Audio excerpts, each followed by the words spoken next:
ብርሃን ባንክ ዘመናዊ ቀልጣፋና ምቹ አገልግሎቱን በተሻለ ቅርበት ለውድ ደንበኞቹ ማቅረቡን በመቀጠል የሞባይል ባንኪንግ አገልግሎት ተጠቃሚ እንድትሆኑ በአክብሮት ይጋብዛል።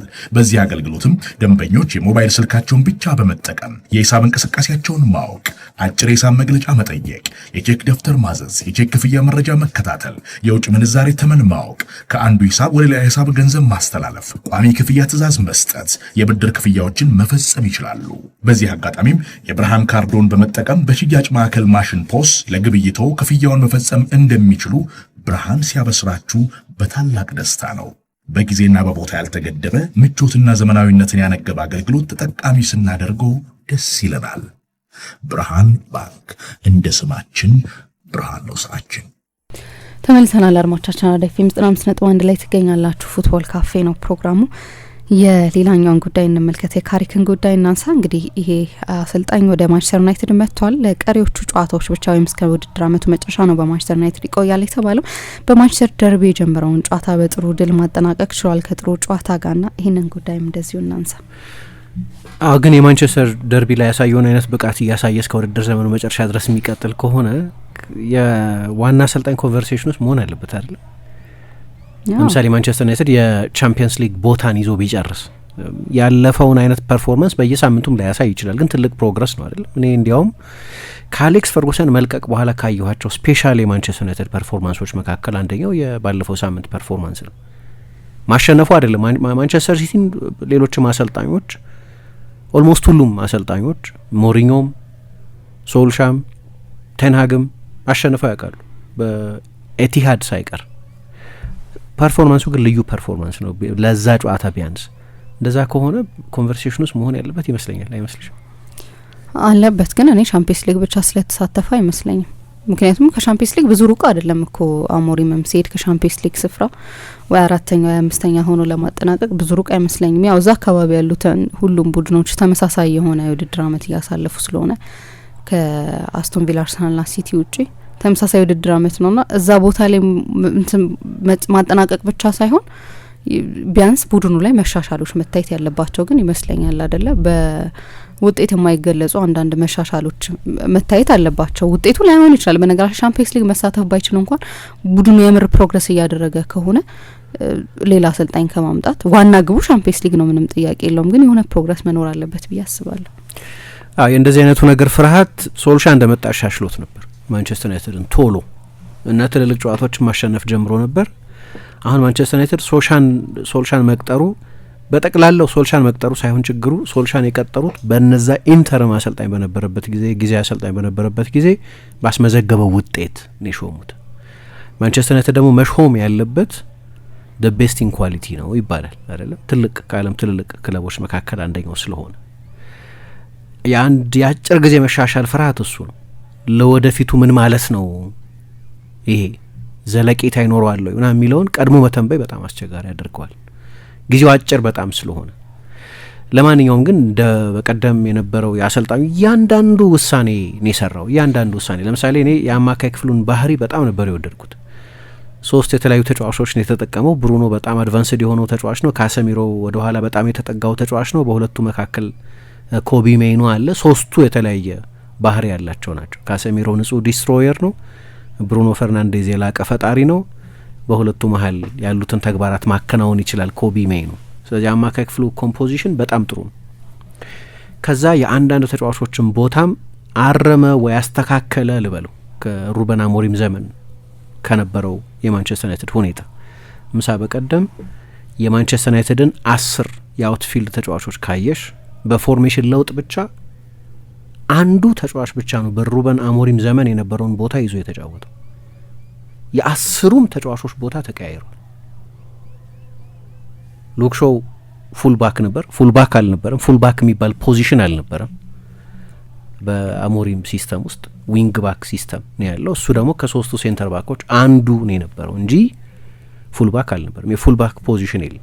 ስለዚህ አዳዲስ የፉልባክ ቦታዎች አየን ማለት ዳሎና ሉክ ሾው ከዚህ በፊት በእግር ኳስ ህይወታቸው ተጫውተው የማያውቁበት ቦታ አይደለም፣ ግን ባለፉት 15 ወራት ያልተጫወቱበት ሚና ግን ነው።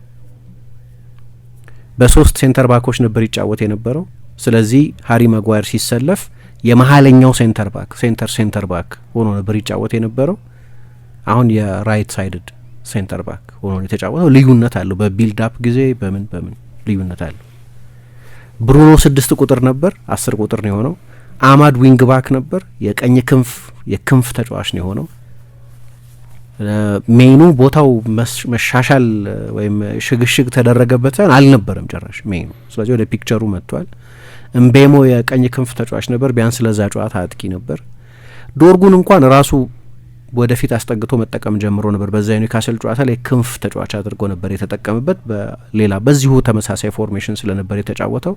እዚህኛው ጨዋታ ላይ የግራ ክንፍ ተጫዋች አድርጎ ነው ማይክል ካሪክ የተጠቀመበት። ስለዚህ እንደው በአብዛኛው በአሞሪም አሰልጣኝነት የዛኛውን ዘመን እንዲህ ነው እንዲያ ነው ብሎ መዳኘቱ ቀርቶ ግን ተጫዋቾቹ በተለየ ሴታፕ ብቻ ሳይሆን 9 ተጫዋቾች በአዲስ ቦታ ነው የተጫወቱት። ስታዩ ደግሞ የበለጠ በሚስማማቸው ቦታ ነው የተጫወቱት። ብሩኖ የበለጠ በሚስማማው ቦታ፣ አማድ የበለጠ በሚስማማው ቦታ፣ ሉክሾ የበለጠ በሚመቸው ቦታ ወይም ሌሎቹም ተጫዋቾች የበለጠ በሚዋጣላቸው ቦታ ነው የተጫወቱት። ነገሮችን ሲምፕሊፋይ ነው ያደረገው ለተጫዋቾቹ ማቅለል፣ በቃ የተዋሃዳቸው ቦታ ላይ እንዲጫወቱ ማድረግ። እሱን ነው ያደረገው። አንደኛው ነገር ሲምፕል ነው ያደረገው። መቼስ በሁለትና በሶስት ልምምድ ከዛ ጨዋታ በፊት የሁለትና የሶስት ቀን ልምምድ ብቻ ስለነበር የነበረው አሰልጣኙ ሁሉንም ችግር ጠራርጎ አያስወጣም እና ያ አይነት የጨዋታ ስልት ደግሞ ምናልባት የበለጠ በጥልቅ መከላከል ከሚከላከሉ ቡድኖች ጋር ላይሰራ ይችላል። ምክንያቱም እነዛ ክፍት ቦታዎች ሲቲ ስለሆነ የተገኙ ክፍት ቦታዎች ናቸው። ሲቲ ሪስክ የሚወስድ ቡድን ስለሆነ ሊሆን ይችላል። ስለዚህ ዩናይትድ በትራንዚሽን በጣም አደገኛ ለመሆን እድል ነበሩ። ሶ እነሱን ማወቅ አለብን። እነዛን ከወገብ በታች ያሉ ቡድኖችን ሲገጥም ማንቸስተር ዩናይትድ በአሞሪምም ስር አንድ ፌመስ ስታት ነበረው። ከ65% በላይ ኳስ በሚቆጣጠርባቸው ጨዋታዎች አያሸንፍም። ኦልሞስት እንደዛ ሲሆን የማያሸንፈው የአሞሪምን ቡድን ወደ ኤቲሃድ ሄዶ ወደ ኤሚሬትስ ሄዶ ወደ አንፊልድ ሄዶ ምናምን አሸንፏል። የፐርፎርማንሶቹ ባህሪ የተለያየ ነው፣ ግን አሸንፏል። ያሸነፈው በአብዛኛው በትራንዚሽናል እግር ኳስ በመጫወት። ምክንያቱም አርሰናል በኤሚሬትስ ማንቸስተር ዩናይትድን በሎ ብሎክ አይከላከልም። ሲቲ በኤቲሃድ ማንቸስተር ዩናይትድን ወይ ማንንም ቡድን በሎ ብሎክ አይከላከልም። ወይ ሊቨርፑል በሎ ብሎክ አይከላከልም ማንቸስተር ዩናይትድን። ለዚህ ስፔሶች ታገኛለች። ግን የበለጠ ስፔስ በማይኖርበት ጨዋታ እንዴት ይሆናል የሚለው ወሳኝ ነው። ይሄ የመጀመሪያዎቹ 2 ጨዋታዎች ላይ ልናውቀው አንችልም። ለእኔ እሁድም ከሞላ ጎደል ተመሳሳይ ብሉፕሪንት የሚከተል ለሚመስለኝ ከፕሪሚየር ሊጉ መሪ ጋር ደግሞ የበለጠ ከሜዳ ውጭ ስለሆነ የሚጫወተው ግን የተጫዋቾችን የአንዳንድ ተጫዋቾችን ሮል ለውጦታል። አንድ ጨዋታ ማጣቀሻን ያለን ቀደም ብሎ በነበረው ጊዜ ሶልሻ ለቆ ራኒክ እስኪመጡ ድረስ በነበረው ጊዜ 3 ጨዋታ ማሰልጠኑን እንደ ወደ ተጨማሪ ማስረጃ ካልወሰድን በስተቀር በዩናይትድ አሰልጣኝነት አጭር እና የአንድ ጨዋታ ማጣቀሻን ያለን እና ለእኔ እንደ ፐርፎርማንስ ከሶልሻም ከቴንሃግም ከሞሪኞም ከሌሎችም አሰልጣኞች ማንቸስተር ዩናይትድ ማንቸስተር ሲቲን ካሸነፈባቸው ጨዋታዎች በጣም የተለየው ነገር ግን አግሬሽኑ፣ ኢንቴንሲቲው፣ ወደ ሮድሪ የሚመጣውን ኳስ ብሎክ ያደረጉበት፣ ሮድሪ ኳስ ከያዘ በኋላ ቡድኑ ፕሮግረስ እንዳያደርግ ሲቲ ፕሮግረስ እንዳያደርግ ብሎክ ያደረጉበት አግሬሽኑ። ይሄ እያወራን ያለ ነው በቀላሉ 5-0 6-0 ሊሆን ይችል ስለነበረ ጨዋታ ነው። በቅርብ ጊዜ በማንቸስተር ደርቢ ትልቁ ውጤት ሲቲ ወደ ኦልትራፎርድ መጥቶ 6-1 ያሸነፈበት ነው በፈርጉሰን ዘመን።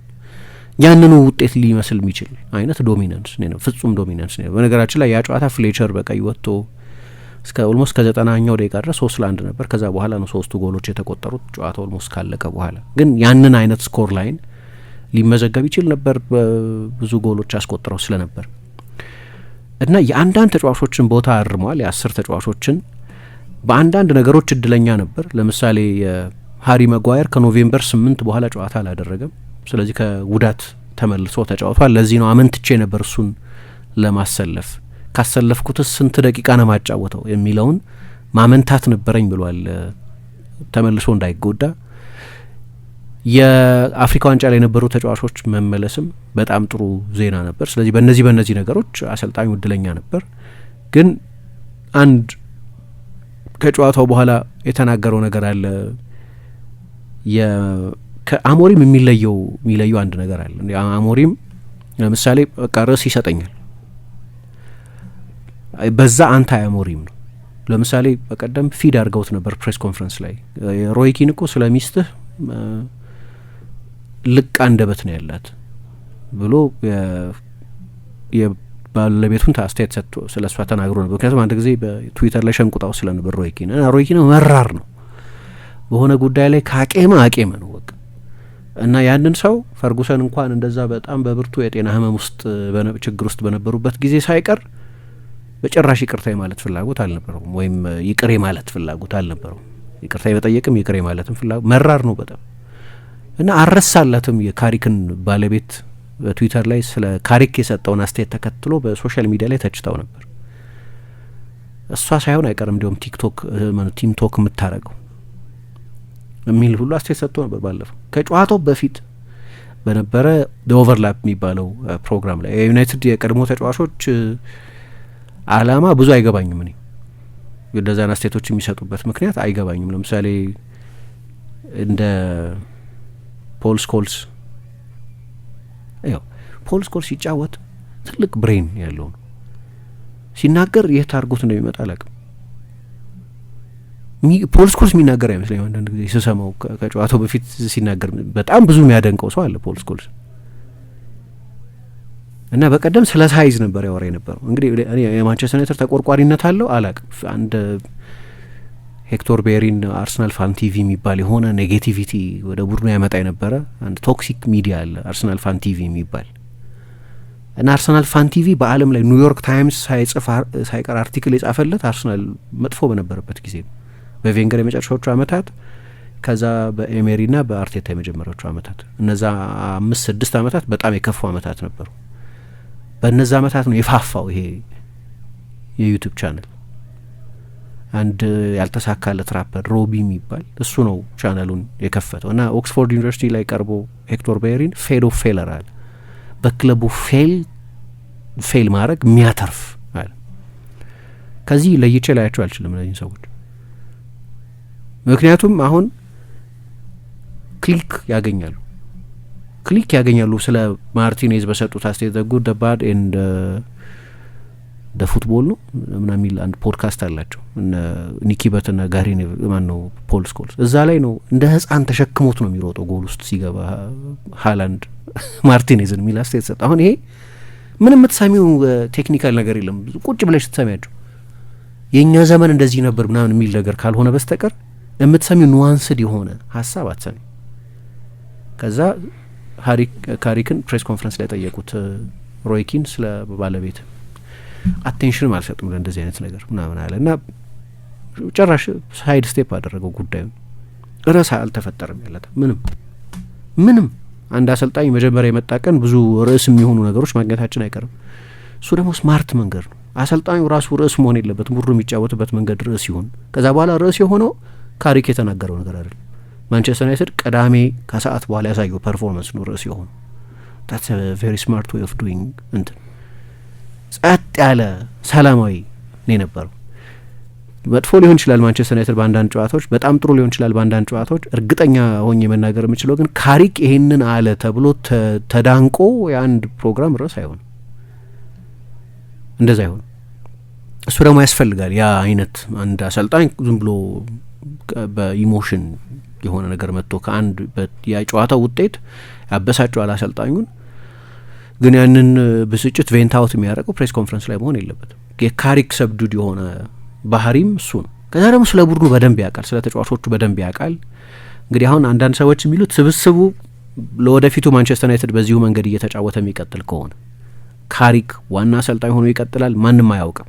ግን የበቀደሙ አይነት ድልን ተከትሎ ያው ስሜት መር ነው እንደ አይነት አስተያየት በቃ ለካሪክ ስራውን ሰጡት ማለት አይነት የሚመስል አንዳንድ አስተያየት የሰጡ ሰዎች ሰምቻለሁ። ትልልቅ ሰዎች የዩናይትድ ተጫዋቾች የቀድሞ ተጫዋቾችን ጨምሮ ልክ ስለ ሶልሻ ይባል እንደነበረው ማለት ነው። ሶልሻን እንደ ጥቅል ነው የማየው። ሬከርዱ መጥፎ አይደለም። በተለይ ከዛ በኋላ የተፈጠረው ነገር ላይ የን ሰዎች ወደ ኋላ ተመልሰን ስናይ በጭራሽ መጥፎ አልነበረም። ግን ዩናይትድ እሱን ሲቀጥር ምስቅልቅል ባለ ዘመን ውስጥ ሆኖ ነው። ኤድ ውድዋርድ የክለቡ አድራጊ ፈጣሪ በነበሩበት ጊዜ እና ሹመቱም ስሜትን የተከተለ እንጂ ጠቅላላ ስፖርታዊ ስትራቴጂን የተከተለ አይደለም። ወዴት ነው የሚወስደን ይሄ ፍሮም ኤ ቱ ቢ ፍሮም ቢ ቱ ሲ አይነት የፕሮግሬሽን እቅድ ያለው አይነት ቅጥር አልነበር። በቃ የሆኑ ትልልቅ ድሎች ነበሩት። ቼልሲን ብሪጅ ላይ፣ አርሰናልን በኤፍኤ ካፕ ኤምሬትስ ላይ፣ ፓሪስ ሳን ጀርመን በቻምፒየንስ ሊግ ፓሪስ ላይ ምናምን ትልልቅ ድሎች ናቸው። ኦፍኮርስ ግን ጠቅላላ ወዴት ነው የሚወስደን ይሄ ቅጥር የሚለውን የተከተለ ሳይሆን ኖስታልጂክ የሆነ በጥቂት ድሎች ላይ ተመሰረተ ነው እንጂ የውድድር ዘመኑ ሲያበቃ ዩናይትድ ዲክላይን ማድረግ ጀምሮ ነበር። ለምሳሌ ከመጨረሻዎቹ 8 ጨዋታዎች 4ቱን ተሸንፎ የሆነ ጊዜ ቻምፒየንስ ሊግ ቦታን የማግኘት እድል ያለው ይመስል የነበረ ቡድን ከቻምፒየንስ ሊግ በብዙ ነጥቦች ርቆ ነው የውድድር ዘመኑን ያጠናቀቀው። እና ማስረጃው 20 ጨዋታን ሳምፕል አድርጎ መውሰድ ነው ወይ የሚል ክርክር የሚነሳው ለዚህ ነው። ግን በዛው መንገድ ይቀጥላሉ ብለን ካሰብን ምናልባት ካሪክን የሚፈትነው የጨዋታ ስታይል ለውጥ ስታደርጊ፣ ለምሳሌ ለእኔ ሩበን አሞሪም ቡድን አይደለም፣ 11ዱም ተጫዋቾች በሩበን አሞሪም ዘመን የመጡ አይደሉም። ግን ለሩበን አሞሪም አጫወት እንዲስማሙ ተብለው ተጫዋቾች ሪሞዴል ተደርገዋል። ለምሳሌ ወደ ዊንግ ባክነት የተቀየሩ ተጫዋቾች አሉ። ወደ ሴንትራል ሚድፊልድ አማካይነት የተቀየሩ ተጫዋቾች አሉ። ለውጦች ተደርገዋል። ለምሳሌ ሪሞዴል ተደርጓል። ቡድኑ ሪሞዴል ተደርጓል ማለት ይሄኛውን አሁን እሱ የተረከበውን የማንቸስተር ዩናይትድ ቡድን ስትረከቢ በ4-2-3-1 የምትጫወቺ ከሆነ ንጹህ የክንፍ ተጫዋቾች ያስፈልጋሉ። አውት ኤንድ አውት ክላሲክ የክንፍ ተጫዋቾች ያስፈልጋሉ። ፈጣን የክንፍ ተጫዋቾች የሉትም ይሄኛው ማንቸስተር ዩናይትድ ለምሳሌ ከአማድ በስተቀር ኤምቤሞ በተለይ በሁለቱ በኩል ግን በግራ በኩል የለም። ስለዚህ ዶርጉን የተጠቀመው እዛ ቦታ ላይ እና ዶርጉ በጣም ጥሩ ተጫውቷል። ለነገሩ ግን አንዳንዶቹ ተጫዋቾች ሲለቁ የለቀቁት በባህሪያቸው በሌላ ምክንያት ሊሆን ይችላል። ግን አንደኛው ምክንያት የነበረው አሞሪም ሲሾምም የተነበየ ነው። አንደኛው ነገር አንዳንዶቹ ተጫዋቾች በሱ የጨዋታ ፎርሜሽን ውስጥ ቦታ የማይኖራቸው ተጫዋቾች አሉ። ራሽፎርድ፣ ጋርናቾ፣ አንቶኒዮ፣ ሌሎች ተጫዋቾች ብለን እነሱ የሲስተም ሚስፊት ናቸው። ያኔ እነሱ ለምሳሌ ለቀዋል። ስለዚህ እንደ ስብስብ ሎፕሳይድድ ነው። ከዚያ የብሩኖ ቦታ ተቀየረ አይደል? አሁን ብሩኖ ሴንትራል አማካይ አይደለም። ከዚህ በኋላ ዩናይትድ ችግር ውስጥ ካልገባ በስተቀር ወደ ኋላ የሚመለስ አይመስለኝም። እንደዛ የሚሆን ከሆነ ማንቸስተር ዩናይትድ ለሁለት ቦታዎች 3 ተጫዋቾች ብቻ ነው የሚኖሩት ማለት ነው። ካሰሚሮ፣ ኡጋርቴ እና ሜይኑ ብቻ። በፊትም ትንሽ ነበር። ማንቸስተር ዩናይትድ ሲዝኑን ሲጀምር 4 አማካዮች ብቻ ነው ይዞ የጀመረው የውድድር ዘመኑን እንል ነበር። አሁን 3 ሆኗል።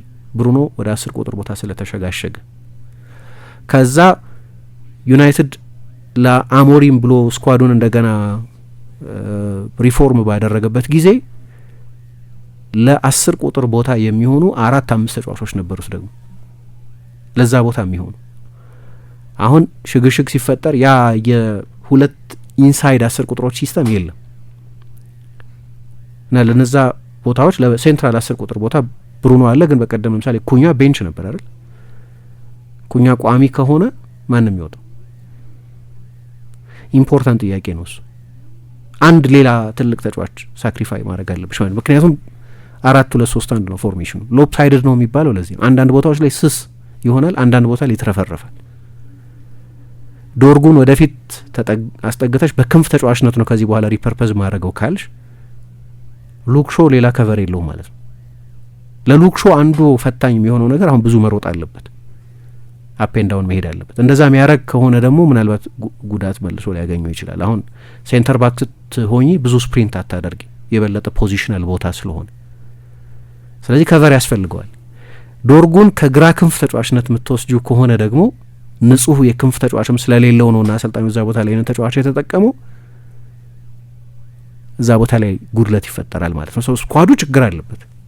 ለ4-2-3-1 ተብሎ የተሰራ ስላልሆነ የወጡ ተጫዋቾች አሉ፣ የመጡ ተጫዋቾች አሉ፣ ሪሞዴል ተደርጓል። እነሱ ነገሮች አሉ። ግን እንደ አሰልጣኝ ግን በመጀመሪያ ጨዋታው የፈጠረው ኢምፕሬሽን አስደናቂ ነው እና ልምድ ያላቸው አሁን ለምሳሌ ሁለቱን ሴንተር ባኮች ጆናታን ውድጌት ነበር ሲያሰራቸው የነበረው አሉ። ጆናታን ውድጌት ጉዳት ብዙ የሚጎበኘው ስለነበር እንጂ በጣም ታለንትር ተከላካይ ነው የነበረው። ስቲቭ ሃላንድ ልምድ ያላቸው አሰልጣኝ ናቸው። ስለዚህ እንደ ሃሪ መጓየር አይነቱን ተጫዋች ራሱም ለነገሩ በማንቸስተር ዩናይትድ ምክትል አሰልጣኝነት ያውቃቸዋል እነዚህን ተጫዋቾች ሉክ ሾውን፣ ሃሪ መጓየርን፣ ካሪክ ራሱ አሰልጣኙ ደግሞ በእንግሊዝ ብሔራዊ ቡድን ኃላፊነት ያውቋቸዋል ስቲቭ ሆላንድ ከነዙ እና እንትና ኮቢ ሜኑን ጨምሮ 3ቱም እንግሊዛውያን ተጫዋቾች ናቸው። የእነሱንም ወደ ፕሮሚነንት ማምጣት ቀላል ውሳኔ አልነበረም። በጥሩ ሁኔታ ሆነው ነው ወደዚህ ጨዋታ የሚመጡት። ያው ተመሳሳይ ብሉ ፕሪንት የሚደገም ይመስለኛል። ይሰራል ወይ? እሁድ 3 ሰዓት ተኩል ላይ እናውቃለን። 1 ተኩል ስለሚጀምር ብርሃን ባንክ ዘመናዊ ቀልጣፋና ምቹ አገልግሎቱን በተሻለ ቅርበት ለውድ ደንበኞቹ ማቅረቡን በመቀጠል የሞባይል ባንኪንግ አገልግሎት ተጠቃሚ እንድትሆኑ በአክብሮት ይጋብዛል። በዚህ አገልግሎትም ደንበኞች የሞባይል ስልካቸውን ብቻ በመጠቀም የሂሳብ እንቅስቃሴያቸውን ማወቅ፣ አጭር የሂሳብ መግለጫ መጠየቅ፣ የቼክ ደብተር ማዘዝ፣ የቼክ ክፍያ መረጃ መከታተል፣ የውጭ ምንዛሬ ተመን ማወቅ፣ ከአንዱ ሂሳብ ወደ ሌላ ሂሳብ ገንዘብ ማስተላለፍ፣ ቋሚ ክፍያ ትዕዛዝ መስጠት፣ የብድር ክፍያዎችን መፈጸም ይችላሉ። በዚህ አጋጣሚም የብርሃን ካርዶን በመጠቀም በሽያጭ ማዕከል ማሽን ፖስ ለግብይቶ ክፍያውን መፈጸም እንደሚችሉ ብርሃን ሲያበስራችሁ በታላቅ ደስታ ነው። በጊዜና በቦታ ያልተገደበ ምቾትና ዘመናዊነትን ያነገበ አገልግሎት ተጠቃሚ ስናደርገው ደስ ይለናል። ብርሃን ባንክ እንደ ስማችን ብርሃን ነው ስራችን።